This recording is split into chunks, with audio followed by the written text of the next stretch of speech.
भगवान के पास पहुँचे तो भगवान शंकर ने तो सती को त्याग दिया है और तारकासुर का वध भगवान शंकर के पुत्र के बिना असंभव, क्योंकि उसने ये वरदान मांग लिया था ब्रह्मा से। सबने परस्पर विचार विमर्श किया, मीटिंग की, तो निर्णय यही लिया गया कि भोले बाबा को मनाएगा कौन विवाह के लिए। सबसे जटिल समस्या है कि भोले बाबा को कौन कहे कि आप विवाह करो। तो अंत में विचार विमर्श के बाद यही निर्णय लिया गया कि भगवान राम भोले बाबा को मनवा सकते हैं। मर्यादा पुरुषोत्तम भगवान राम ने कहा, भोलेनाथ आप तो कह रहे हैं कि मैं सती का त्याग कर चुका हूँ, पहले ये बताओ कि आपकी प्रतिज्ञा क्या थी। आपकी प्रतिज्ञा तो यही थी ना कि इस तन से, सती के साथ मैं इस तन से भेंट नहीं करूँगा। और जो सती है वो उस शरीर को अग्नि में जलाकर भस्म कर चुकी है।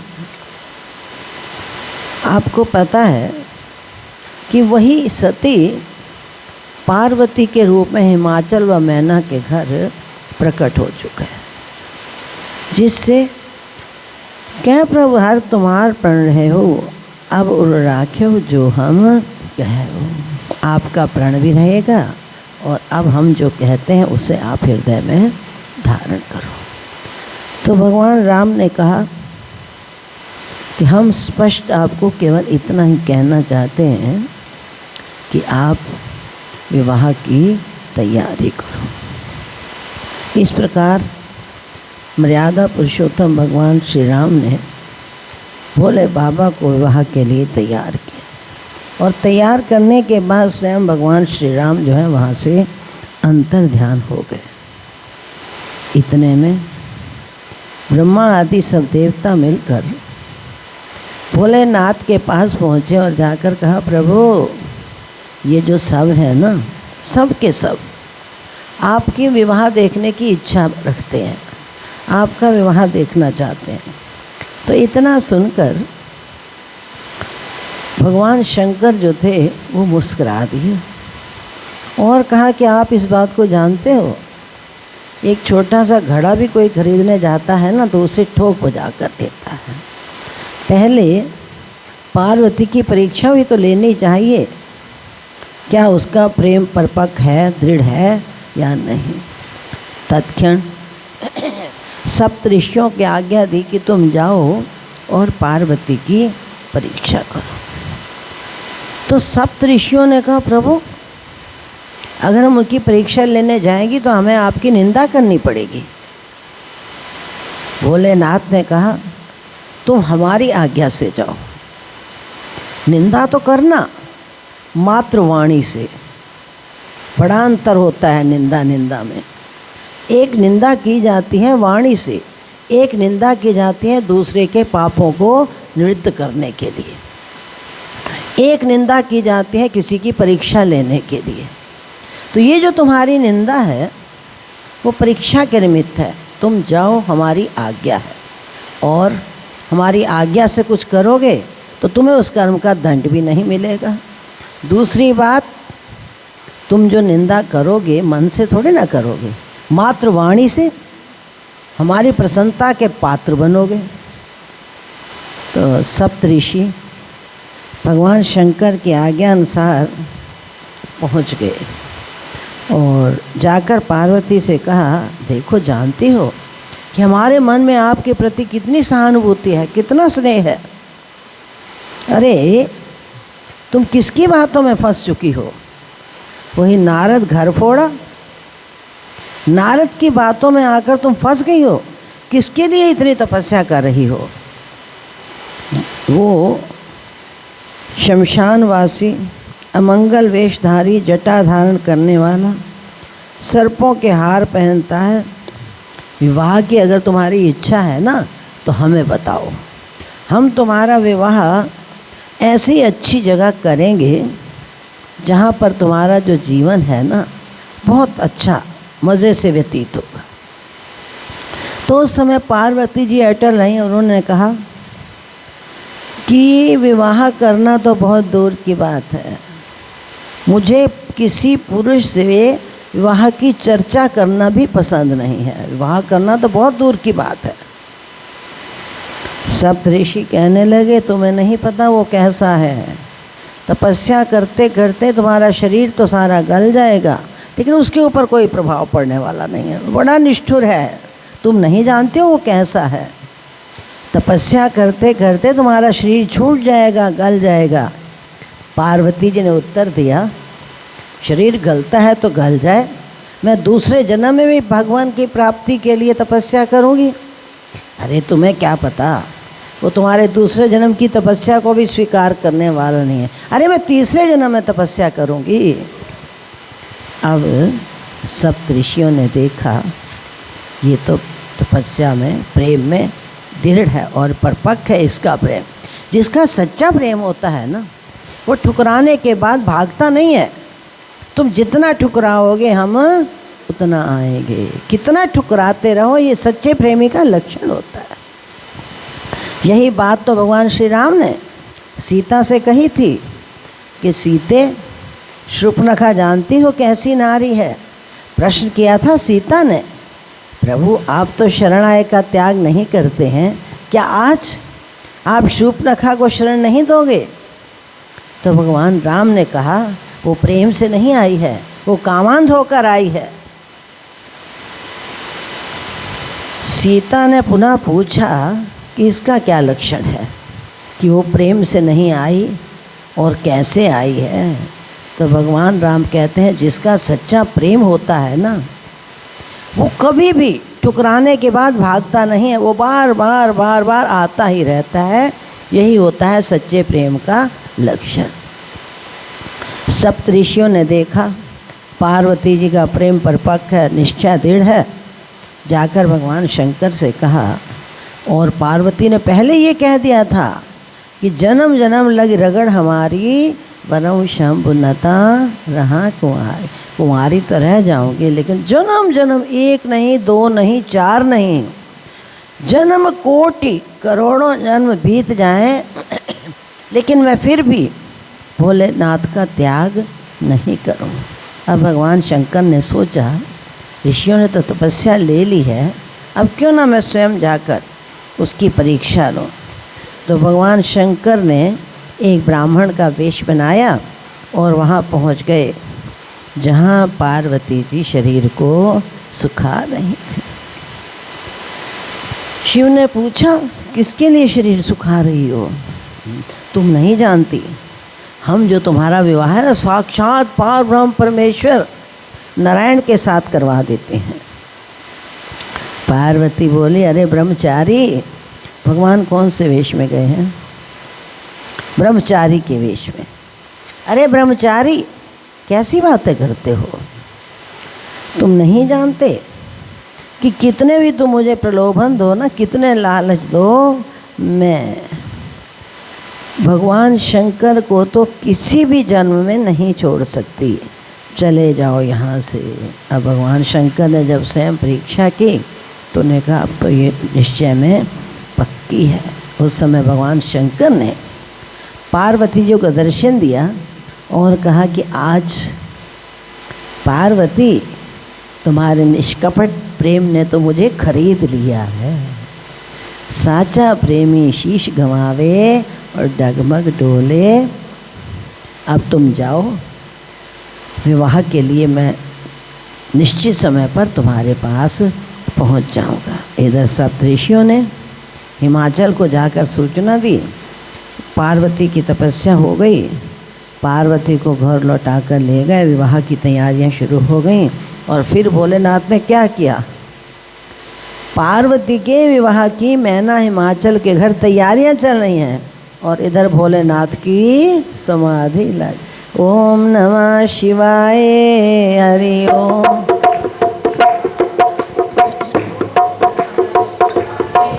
हरि ओम नमः शिवाय, ओम नमः शिवाय, हरि ओम।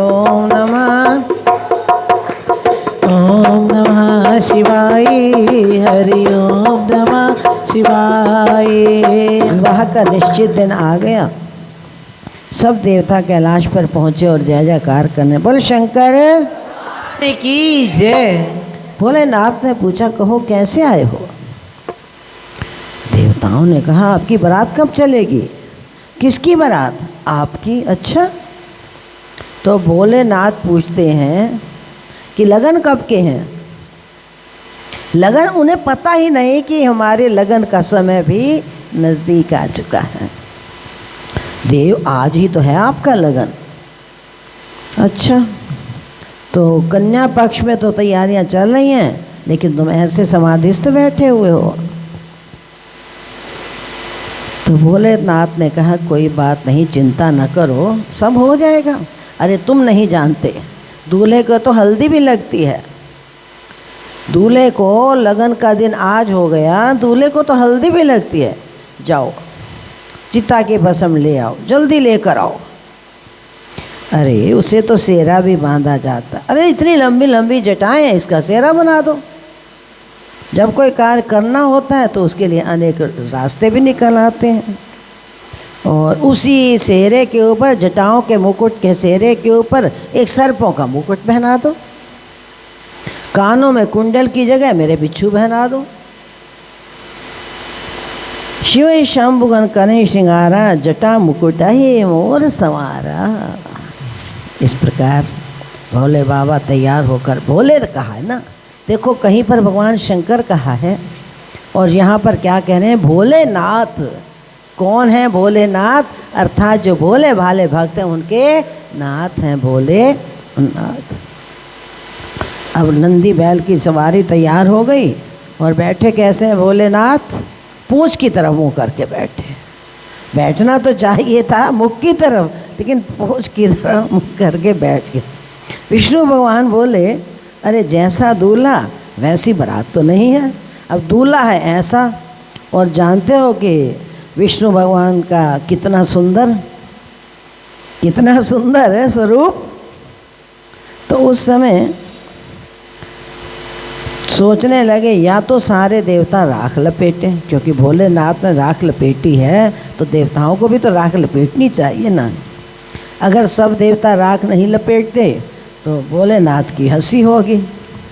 तो विष्णु भगवान ने युक्ति से काम किया और कहने लगे कि जब भोलेनाथ ने राख लपेटी है, या तो तुम सब के सब राख लपेटो, और राख नहीं लपेटते तो तुम समाज से अलग होकर चलो। तो सब ने युक्ति से उत्तर दिया, अरे हम सब अलग चलेंगे। दूल्हा तो विशेष, अब देखो इंसान कितनी युक्ति से उत्तर देता है। आखिर दूल्हा तो अलग ही चलना चाहिए ना, उसकी शोभा विशेष होनी चाहिए। विष्णु भगवान समझ गए, भोलेनाथ भी समझ गए। अब बारात में हंसी ना हो तो बारात की हंसी है। अब भोलेनाथ ने सोचा कि अगर बारात में पूंछ की तरफ मुख करके बैठे तो हंसी होगी, तभी तो हंसी होगी। जिस बारात में हंसी मजाक नहीं होता वो बारात कैसी है? तो किसी ने कहा कि दूल्हा क्या अकेला चलेगा? अब भोलेनाथ तो हर रंग में राजी है। भोलेनाथ हर रंग में राजी हैं। जब किसी ने कह दिया कि दूल्हा अकेला चलेगा, तो उसी समय भोलेनाथ ने भृंगी को बुलाया और कहने के, बुलाओ मेरे समाज को।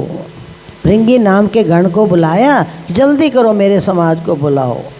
उसे समय भृंगी नामक गण ने किस किस को बुलाया? भूत प्रेत पिशाच पिशाचनी डाकनी शाकनी, सब का सब भोलेनाथ का समाज हू हा करता हो वहाँ पर। बोल शंकर, क्योंकि आज भोले बाबा की बारात है ना। चारों तरफ से शिव का समाज जुड़ने लगा। और कैसा था? किसी के बहुत मुख, किसी का कोई मुख नहीं, किसी के बहुत सारे नाना प्रकार के हाथ पैर, और कोई बिना हाथ पैर के। जैसे अपंग व्यक्ति को देखो ना कैसा लगता है। भोले की बारात है। किसी की आँख नहीं तो किसी की 4-4 आँखें हैं, किसी के कान हैं। किसी ने पूछा उन सब से, अरे कहाँ जा रहे हो? भोले बात की बारात में। क्यों जा रहे हो? भोलेनाथ की बारात की शोभा बढ़ाने। कौन जा रहे हैं? भूत प्रेत पिशाच शाकनी डाकनी सब हुआ करते जा रहे हैं। क्योंकि वो कौन ठहरे? बोलो ये जो हैं उनके नाथ, तभी तो उन्हें कहा गया है भोले।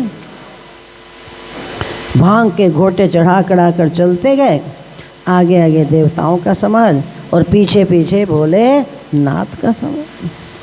जब बारात हिमाचल पहुंची तो बच्चों के मन में जिज्ञासा होती है कि देखो उसकी बारात आ रही है, दूल्हा कैसा होगा। या लोग दुल्हन को देखते हैं या देखते हैं फिर दूल्हे को। तो जिस समय देवराज इंद्र को ऐरावत हाथी पर चढ़े देखा, अरे ये कौन है, यही दूल्हा है? नहीं नहीं, ये तो भोलेनाथ का समाज है, साज समाज है, ये तो बाराती हैं। और बाराती भी कैसे? भोलेनाथ का सेवक है। अब हिमाचल वालों ने सोचा कि जिनका सेवक इतना सुंदर है वो कितना सुंदर होगा, आहा, देखते हैं, उसकी प्रतीक्षा करते हैं। इतने में वहाँ पर पहुँच गए। धीरे धीरे कुबेर, सूर्य, चंद्र, विष्णु को देखा तो प्रसन्नता की सीमा न रही। ये कौन है? तो कहते हैं अरे ये तो इनके दोस्त हैं, मित्र हैं, विष्णु भगवान इनके दोस्त हैं। थोड़ी देर के बाद पहुँचे ब्रह्मा जी। ये हो सकता है ये दूल्हे के दादा होंगे। ब्रह्मा जी दूल्हे के दादा ही तो हुए। अच्छा, अब सब ने कहा, सेवक आ गए, दोस्त आ गए, बाबा आ गए, लेकिन जो दूल्हा है उसकी शक्ल नहीं दिखाई दी। दूल्हा कहाँ है? चिंता क्यों करते हो? जब बारात पहुंच गई है तो दूल्हा भी तो पहुंच जाएगा ना। इतने में बैल पर सवार भोलेनाथ को पूंछ की तरफ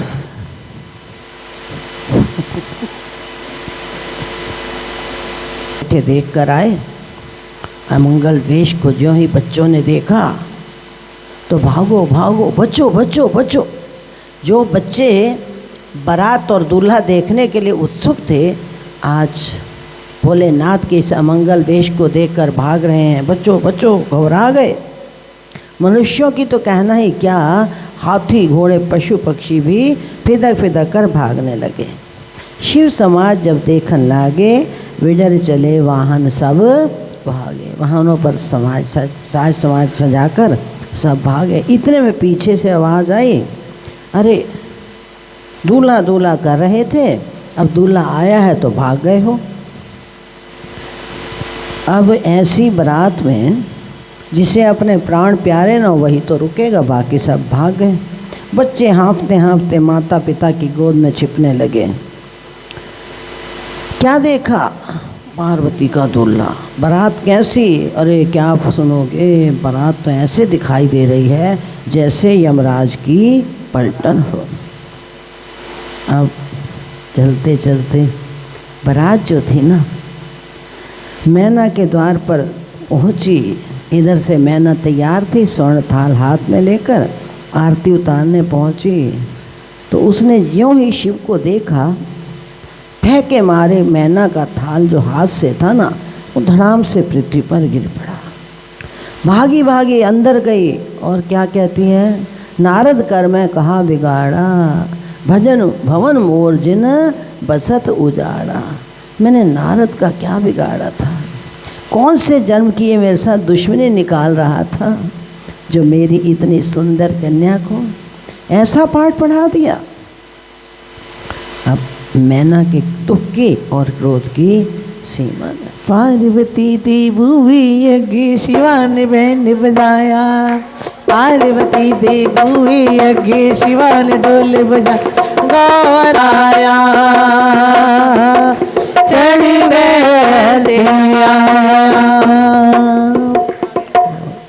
और कई जन्मों की दुश्मनी निकाल रही है ना, जो इस बावरे पति के लिए मेरी कोमल सी कन्या, फूल की तरह कोमल कन्या को इसने तप करने के लिए भेज दिया है। और इतना बड़ा हमें धोखा दे दिया। इसे क्या पता कि संतान का क्या सुख होता है। अपनी बेटी के साथ पहाड़ से कूद कर गिर पड़ूंगी, पानी में डूब जाऊंगी, अग्नि में जलकर मर जाऊंगी, लेकिन बुढ़े के साथ मैं विवाह नहीं करूंगी। इस घर फोड़े नारद ने तो मुझे मझधार में अटका दिया है, बीच में लटका के खड़ा कर दिया है। अब ना मैं इधर की रहूँगी और ना मैं उधर की रहूँगी। अब पार्वती ने सुना कि अपने आराध्य शिव और अपने गुरु नारद की निंदा पार्वती जी से सुनी न गई, तो पार्वती ने कहा, माँ नारद जी ने तो कुछ किया नहीं है, तुमने हाथ दिखाया, नारद जी ने जो मेरे मस्तक पर लिखा था वो सुना दिया, इसमें उनका क्या दोष है? नारद जी का तो कोई दोष नहीं, जो तुम्हारे मस्तक में लिखा था उसने सुना दिया नारद जी ने। इसलिए माँ नारद जी को दोष मत दो। और ये जो लेख लिखे हैं ना, वो नारद जी ने नहीं लिखे, लेख लिखने वाले तो परमपिता परमात्मा हैं। मैंने मेरा कर दे भोले नाल विया, मैंने मेरा कर दे भोले नाल विया, मैंने मेरा कर दे भोले नाल विया, मैंने मेरा कर दे भोले नाल विया। मैं शंकर दी शंकर मेरा, मैं शंकर दी शंकर मेरा, मैं शंकर दी शंकर मेरा, मैं शंकर दी शंकर मेरा। ना कर माए झगड़ा जेड़ा, ना कर माए झगड़ा जेड़ा, ना कर माए झगड़ा जेड़ा, ना कर माए झगड़ा जेड़ा। जन्म जन्म दा साथी मेरा, जन्म जन्म दा साथी मेरा, दाता बेपरवाह मैंने मेरा कर दे भोले नाल विया, मैंने मेरा कर दे भोले नाल विया, मैंने मेरा कर दे भोले नाल विया। मैना कहती हैं कि जो फल कल्प वृक्ष पर लगना चाहिए वो आज बबूल के पेड़ पर लग रहा है। बार बार मैना दुखी होती है, फिर पार्वती समझाती है, माँ मान लो तुम्हारी दृष्टि में मेरे लेख गलत जगह पर लिखे भी गए हैं, मान लो। वैसे तो लिखे लेख को कोई नहीं मिटा सकता, और विधाता ने मेरे लेख तुम्हारी नज़र में गलत जगह पर लिख भी दिए हैं, तो क्या तुम्हारे अंदर वो क्षमता है जो विधाता के लिखे लेख को मिटा सको? या तो तुम सन मिटे कि विध के अंका, मातु व्यर्थ जने लेहु कलंका। जब तुम्हारे अंदर लेख को मिटाने की क्षमता नहीं, तो व्यर्थ चर्चा करके अपने मस्तक पर कलंक मत लगाओ। माँ विवाह करो, ऐसा मत सोचो। ऐसी ज्ञानवान बेटी की बात जब माँ ने सुनी तो माँ के मन में धैर्य हुआ, और इधर भगवान शिव के समाज में चर्चा शुरू हो गई है। ये कहता है, अरे ये कैसी ससुराल है? भगवान शिव के समाज में चर्चा शुरू, अरे ये कैसी ससुराल है तुम्हारी? कोई स्वागत के लिए नहीं आया, और स्वागत करना तो दूर रहा, मैया थाल को पटक कर भाग गई है। दूसरा कहता है कि कोई और होता ना तो ऐसी ससुराल में आकर यहाँ से वापस लौट जाता, अपमान कर देते। तो ये भोले बाबा है ना, इसीलिए यहाँ चुप करके खड़े हैं। और न इसने आरती उतारी न अर्घ, कुछ तो कर देती ना माता में ना। तो भोले बाबा कह अरे वो बेचारी तो अर्घ का लोटा लेकर आई थी। देखो विचार अपने अपने होते, बात वही होती है, सिर्फ सोचने का तरीका अलग अलग होता है। तो भोलेनाथ कहते हैं, अरे भाई वो बेचारी तो अर्घ का लोटा लेकर लाई थी, लेकिन जब उसने देखी कि इसकी तो जटा में गंगा है, जब इसकी जटा में गए तो एक लोटे पानी का क्या फ़ायदा। दूसरा कहता है, मान लिया चलो तुम्हारे मस्तक पर गंगा है तो कम से कम आरती ही कर लेती, आरती तो कर सकती थी ना। तो बाबा ने कहा, अरे साधारण दामाद समझकर आरती कर लेती, 2-4 बत्तियां लेकर आई थी। जब उसने भोले बाबा का तेज देखा तो वो सोचने लगी होगी, अरे इसके आगे 2-4 बत्तियों की क्या कीमत है। और उनका तेज ऐसा है, अखंडम अजम भानु कोटि प्रकाशम, अखंडम अजम भानु कोटि प्रकाशम। करोड़ सूर्य भी जिनके सामने फीके पड़ जाते हैं, अब 2-4 बत्तियों की क्या कीमत। इसीलिए वो बेचारी चली गई। इधर मैना की जिद थी कि मैं पुत्री का विवाह कभी भी नहीं करूं, कलश उठा दो, मंडप उखाड़ दो। मैना कहने लगी जल्दी करो, कलश उठा दो, मंडप उखाड़ दो, बंद करो ये गाने बजाने। इस पागल बाबा के साथ मेरी बेटी का विवाह कभी भी नहीं हो सकता। तब इधर पिता हिमाचल को बड़ी चिंता हुई और नारद जी से बार बार करबद्ध प्रार्थना करने लगे कि अब आप ही से समझाओ। चलो, नारद जी ने कहा पहले तो इतनी नाराज़ है मुझ पर और मैं अकेले जाऊंगा तो न जाने माँ क्या कर देगी। तो फिर हिमाचल ने कहा इन सप्त ऋषियों को अपने साथ लेकर जाओ। सब ने समझाया वहाँ शांत हो जाओ। जिसे तुम अपनी पुत्री मान कर बैठी हो ना, वो तो साक्षात जगत जननी माँ पार्वती है। तो तुम्हारे घर को पवित्र करने वाली है, ऐसे नहीं आई।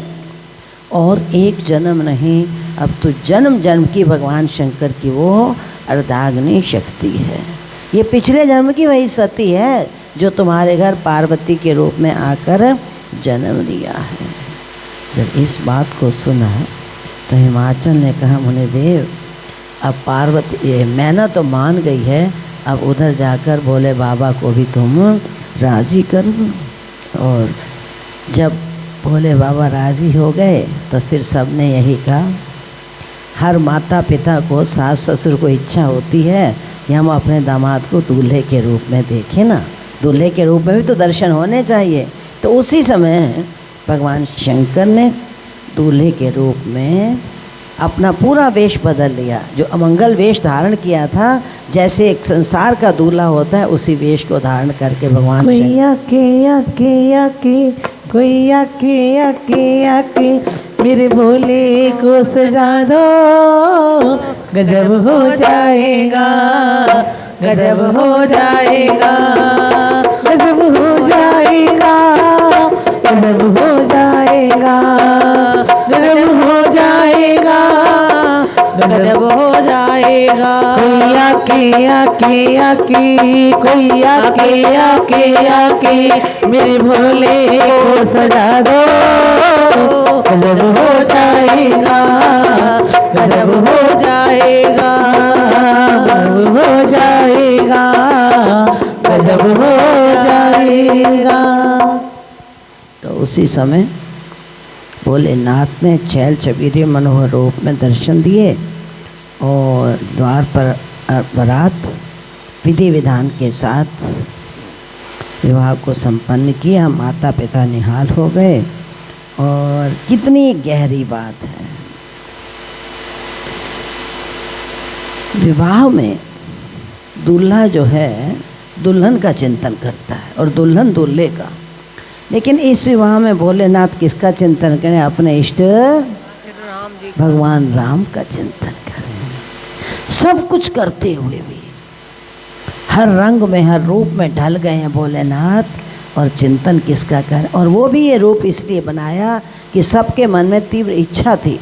उनकी इच्छा पूर्ण करने के लिए भोलेनाथ ने छैल छबीले सुंदर मनोहर रूप को धारण किया था।